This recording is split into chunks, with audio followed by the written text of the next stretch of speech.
Punchline sur Europe 1, Laurence Ferrari. On se retrouve avec Gilles Montré, ancien diplomate, avec Bruno Jeudi de Paris Match et Louis de Ragnel d'Europe 1. On va évoquer la question des cabinets de conseil. Ça a beaucoup agité la classe politique hier. Il y a eu une conférence de presse de deux ministres, Olivier Dussopt et Amélie de Montchalin, pour tenter de déminer cette question d'environ 890 millions d'euros qui ont été dépensés en 2021 par l'État français pour des cabinets de conseil, alors qu'on a pourtant une administration française pléthorique. Écoutez la réponse que m'a fait le porte-parole du gouvernement, Gabriel Attal.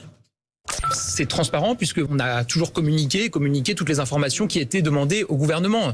Ensuite, chaque ministre peut avoir l'occasion, quand il est interrogé, de rendre compte de l'utilisation ou du recours à des cabinets de conseil par son ministère. On a dans la haute presque fonction 6 publique, millions de fonctionnaires dans notre pays. Vous n'allez pas me dire qu'ils ne peuvent pas faire le travail que font ces cabinets de conseil ? Mais précisément, la réforme de la haute fonction publique, elle permet d'être plus efficace sur ces sujets-là. Elle permet d'avoir des directions qui travaillent davantage ensemble, plus de mobilité dans la fonction publique, précisément pour avoir des cabinets de conseil, pour avoir moins besoin d'avoir recours à des cabinets de conseil. La réforme qu'on a faite, encore une fois, c'est plus de mobilité pour permettre à des personnes qui ne font peut-être pas partie de la haute fonction publique de venir apporter leurs compétences et leurs expertises. Et ça, je pense que c'est attendu par les Français et c'est ce qui va nous permettre d'être plus efficaces. Louis de Ragnel, c'est un vrai sujet, cette histoire des cabinets de conseil. C'est une vraie affaire ou pas ? Ou ça va passer ? En fait, c'est à la fois un vrai sujet, mais je trouve que les oppositions qui attaquent le gouvernement sur cette question s'y prennent très mal. C'est-à-dire que le fond du problème, alors il y a une question d'optimisation fiscale, on en a déjà parlé. À la limite, c'est pas tellement ça le sujet, enfin le problème de fond. Si les cabinets de conseil optimisent énormément, c'est un problème comme toute entreprise qui est à la frontière de l'évasion fiscale. C'est quoi le sujet alors ? Pour moi, la question de fond, c'est pourquoi est-ce que les décideurs politiques recourent à des cabinets de conseil alors que précisément ils ont une administration qu'ils sont censés piloter pour conduire leurs actions et donc mener des réformes, piloter des changements, des évolutions, soit dans l'État, soit dans la société. Le problème de fond, c'est que les politiques se disent mon administration est trop lente, donc c'est pas possible. Voilà. De l'autre côté, l'administration se dit si mon ministre de tutelle ou président de la République recourt à des cabinets de conseil, c'est humiliant, ça montre qu'ils n'ont pas confiance en moi. Et en fait, le problème de fond, c'est que les politiques ne veulent plus gouverner les administrations. Et du coup, l'argument facile, c'est de dire l'administration est obèse, l'administration prend tout le pouvoir. Mais si vous voulez, toutes les semaines en Conseil des ministres, le président de la République peut nommer qui il veut à la tête de toutes les administrations centrales de l'État. Et moi, c'est pour ça que je suis très favorable à ce qu'il y ait un spoil system à la française, pour que le président élu, de la même manière qu'on a organisé le quinquennat pour qu'il puisse avoir une majorité, et que derrière, il puisse avoir... Il peut changer tous les hauts fonctionnaires à sa guise. Au moment où il prend le pouvoir. Parce qu'en fait, juste pour terminer là-dessus... qui sont les gens qui travaillent dans les cabinets de conseil ? Globalement, ce sont des énarques qui ont fait la même formation que les directeurs d'administration centrale qui leur confient des missions de conseil. Et donc, en fait, si vous voulez, c'est le serpent qui se mord la queue. Et on voit bien que le problème de fond, c'est simplement que moi, je pense que l'État a les capacités à pouvoir conduire ce type de mission. Et on n'est pas obligé d'externaliser. Et après, on peut débattre de la question du montant. Voilà. Moi, ce qui me gêne, c'est le recours systématique à ces cabinets de conseil. Si c'était seulement vraiment ponctuel, comme le dit Emmanuel Macron, ça ne me gênerait pas. Le problème, c'est que c'est systématique. Bruno Jeudi. Alors d'abord, il y a un effet système. Parce que les chiffres sont clairs, entre 2018 et 2021, si on s'en tient seulement au rapport, 2022, on va dire 4 ans, ça a doublé. Donc il y a un effet de système. Alors on n'a pas trop de chiffres sur ce qui se faisait avant, il y en avait moins, parce que ça commençait grosso modo autour des années Sarkozy. On n'avait pas tous les éléments. Donc là, on a plus d'éléments. Il y a un effet système. Ensuite, alors moi, ce qui me gêne le plus, c'est le côté stratège. C'est-à-dire qu'au fond, on privatise la fonction d'État stratège, c'est-à-dire qu'on dit à des cabinets, pour le coup souvent étrangers, regardez comment on peut réformer les retraites. On paye ça assez... ou les APL, 4 millions d'euros pour... APL, et puis parfois des choses qui n'ont rien de stratège. On fait une campagne au ministère de la Santé pour la vaccination, on a besoin d'un cabinet de conseil pour l'élaborer. Franchement, il n'y a pas des hauts fonctionnaires qui peuvent un peu s'occuper de ça. Moi, je trouve qu'il y a un effet de système. Deuxièmement, il y a les tarifs. Enfin, faut regarder quand même un peu de près. La mission éducation nationale pour redéfinir un peu les missions des profs et tout ça, c'est presque 500 000 euros. l'organisation des états généraux de la justice, 950 000 €. Enfin, après, il faut regarder. Enfin, Mais dans le détail, il y a des tarifs, il y a des choses. Donc là, oui, et je pense qu'Emmanuel Macron découvre ça.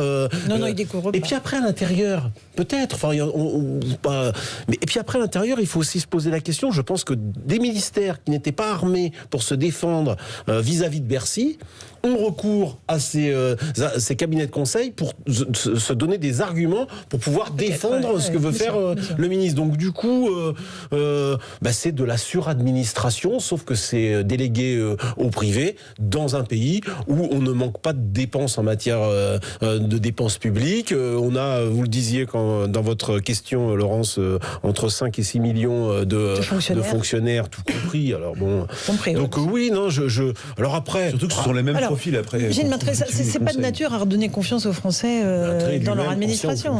Oui, non, mais voilà. Absolument. À quoi servent nos fonctionnaires du coup? Non, mais dites-nous ce que vous faites aujourd'hui, Gilles Maintré. Comme toujours. Qui conseillez-vous? Ah bah non, aujourd'hui je préside une association Electis qui fait du vote électronique. On en parlera dans cette émission. Non, mais comme toujours, quand il y a une crise, on feint de s'émouvoir d'un système qui est en fait là en place depuis des décennies. Ça fait des décennies qu'il y a un recours croissant à des cabinets de conseil. En fait, la courbe, elle est croissante d'année en année. Sur le principe en soi, ce n'est pas choquant d'avoir un regard extérieur. C'est bien pour ça que les cabinets de conseil existent. C'est pour ça que les entreprises... Elle a doublé depuis 2018. Je suis d'accord. C'était mon deuxième point, Bruno Jeudi. C'est que maintenant, ça a atteint une proportion qui est effectivement, qui pose problème, et qui est en fait révélatrice d'un mal plus profond, qui est aujourd'hui le discrédit qui a été jeté, et notamment dans le dernier quinquennat, sur la fonction publique en tant que telle. Quand on a cassé des corps entiers, moi je pense par exemple au corps préfectoral, qu'on a cassé... Diplomatique maintenant. Voilà, le corps diplomatique, qui sont des corps de fonctionnaires qui existent depuis 2 siècles, dans le cas du corps préfectoral, c'est un héritage napoléonien. Et pourquoi ils existent et pourquoi ils ont ces structures internes? C'est parce qu'ils sont des garanties d'indépendance. Non pas d'indépendance par rapport à la ligne politique, parce que le principe du fonctionnaire, c'est qu'au contraire, il applique la ligne politique, mais d'indépendance par rapport à d'éventuels... et c'est absolument pas... Je ne dis pas que c'est le cas aujourd'hui, mais ça pourrait être le cas dans l'avenir, des tentations de favoritisme, etc., de la part du pouvoir politique. C'est pour ça qu'on a des fonctionnaires, une fonction publique et des fonctionnaires indépendants. C'est quand on croit à la démocratie, on croit, alors en français on dit la séparation des pouvoirs, les Anglais disent les check and balances, les contrôles et les équilibres.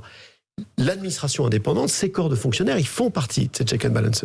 Et on a un peu l'impression, vous parlez de confiance, Laurence Ferrari, le manque de confiance aujourd'hui, il n'est pas vis-à-vis des fonctionnaires dans la population française, il est vis-à-vis des politiques. C'est de 1 à 2. Les politiques sont à 10-20% de confiance, là où les fonctionnaires sont plutôt à 50%, voire carrément 80-90% dans les secteurs de la défense et de la santé. Voilà. Nous, Français, avons confiance dans cet état-là. Et donc, on a un peu le sentiment que pour se refaire une santé, se redonner une confiance, on tape sur ceux qui, au contraire, sont vécus comme les piliers un peu de notre système. Un mot du vote électronique que vous évoquiez, c'est une des clés pour justement permettre d'avoir recours plus facilement au vote, au référendum, éventuellement. Bien sûr. Alors, c'est-à-dire, si on veut pouvoir avoir ces consultations sous forme de référendum, sous d'autres formes aussi à inventer, qui peuvent être avant, ça peut être aussi après, pour évaluer des politiques, ça peut être au niveau local, où on se dit comment ça se fait qu'on élise un maire pour 6 ans et puis qu'on puisse pas se prononcer sur la conduite de l'activité du conseil municipal. Bon, ça, on ne pourra le faire que si on a un instrument flexible. Vous imaginez bien qu'on va pas ouvrir 70 000 bureaux de vote, on va pas réunir 500 000 volontaire, parce que c'est ça. C'est ça ce qui va se passer le 17-24 avril. Un président, 2 ascenseurs, au moins 4 scrutateurs par bulletin. C'est extrêmement lourd. On en a besoin pour l'élection présidentielle, les grandes élections, parce qu'il faut le niveau de sécurité et de confiance qui est aujourd'hui en place, mais on n'en a pas besoin pour décider au niveau local de comment on va refaire la place principale d'une ville, et on n'en a pas besoin pour consulter les Français sur des grandes orientations. Donc le vote électronique, c'est la solution, soit sécurisé, validé. Qu'il soit sécurisé, confidentiel, qu'il soit vérifiable, comme pour le vote papier, qu'on puisse vérifier que son bulletin est bien dans l'urne électronique, qu'on puisse refaire le décompte, ce qui n'est pas le cas de beaucoup de systèmes, disons, de l'ancienne génération, mais ce que va permettre les nouveaux systèmes, et puis surtout que ça soit transparent. open source, qu'on sache de quoi on parle, et que ce soit, j'ai envie de dire, pas uniquement soit des entreprises privées, soit un travail de l'État, soit des associations, mais un travail un peu collectif. C'est ça l'open source. On travaille ensemble à construire un code. C'est la solution d'avenir, Louis de Ragnel ? Moi, je pense que vous êtes très ancien monde, vous, non ? Ouais. Non, mais en fait, faut pas confondre le moyen et la finalité. Je pense que c'est un moyen qui peut permettre d'attirer au vote, de faciliter le vote pour un certain nombre de personnes, mais ça ne résoudra pas le problème qu'on évoquait au début de l'émission de la crise de confiance. Et c'est pour ça que moi je suis assez favorable à ce que vous dites, hein, mais toujours avec l'idée derrière la tête de se dire c'est pas ça qui résoudra le problème final. Vous voyez, c'est un bon moyen, mais voilà, la finalité. Et moi je pense que ça doit engager des réformes extrêmement lourdes. C'est-à-dire qu'il faut mieux payer les politiques. Moi, je suis assez favorable au rétablissement du cumul des mandats. Vous avez dit que j'étais ancien monde, c'est une confirmation. Et parce qu'en fait, je pense que les Français ont besoin de voir des élus qui sont ancrés à côté de chez eux et qui les représentent ensuite à l'Assemblée nationale. Et je pense que voilà, tout n'était pas jeté dans l'ancien monde et dans l'ancien système. Et les crises qu'on observe aujourd'hui globalement n'existaient pas. Les reproches qu'on fait aujourd'hui au monde politique, il y en avait certes auparavant, mais c'était pas ces reproches-là. Et aujourd'hui, on a quand même atteint un point qui est quand même assez grave. Limite de puisque les gens ne veulent plus aller voter. Un dernier mot, Bruno Jeudi, là-dessus, sur le vote électronique que je suis plutôt ouvert à cette idée. C'est sûr que dans un monde où tout se numérise, où aujourd'hui on vit tous avec des smartphones, la procédure de vote apparaît quand même assez ancienne, voire un peu compliquée, désuète, et c'est vrai que moi je crois qu'il faut utiliser toute la gamme des possibles pour inciter les gens à ne plus se désinvestir sur le plan civique. Oui. Mais vous savez, vous allez peut-être faire fortune à cette élection-là. Vous savez pourquoi ? Parce que dans le protocole sanitaire qui est sorti, je ne sais pas si vous l'avez lu, qui a été publié hier par le ministère de la Santé et le ministère de l'Intérieur surtout, il est précisé que si des assesseurs ou des fonctionnaires qui participent à la tenue des bureaux de vote sont testés positifs lors de l'organisation du scrutin, eh bien ils doivent immédiatement rentrer chez eux. Et vous savez mieux que moi qu'il faut un nombre minimum d'assesseurs et de représentants de l'État pour tenir un bureau de vote. Et donc, on va se retrouver face à une situation parfois qui peut être compliquée, c'est-à-dire un bureau de vote qui va peut-être devoir fermer puisqu'on ne trouve pas les bras en urgence pour remplacer. Et du coup, je pense que typiquement, vous avez une opportunité, une fenêtre de tir à la faveur de cette crise sanitaire, cette fin de crise sanitaire. Mais vous savez que c'est arrivé au régional, à Marseille. Plusieurs bureaux de vote n'ont pas ouvert. Il a fallu réquisitionner des fonctionnaires. Ça coûte 300 € pour le président, 200 € par l'assesseur. Voilà. Et donc, ça renchérit le coût des élections. Gilles Montré, Démocratie, rendons le vote aux citoyens aux éditions Odile Jacob. Merci à vous. Merci Bruno Jeudi. Un petit sirop pour la toux et tout ira bien. Et Louis de Ragnel. Bonne soirée à vous sur Europe 1.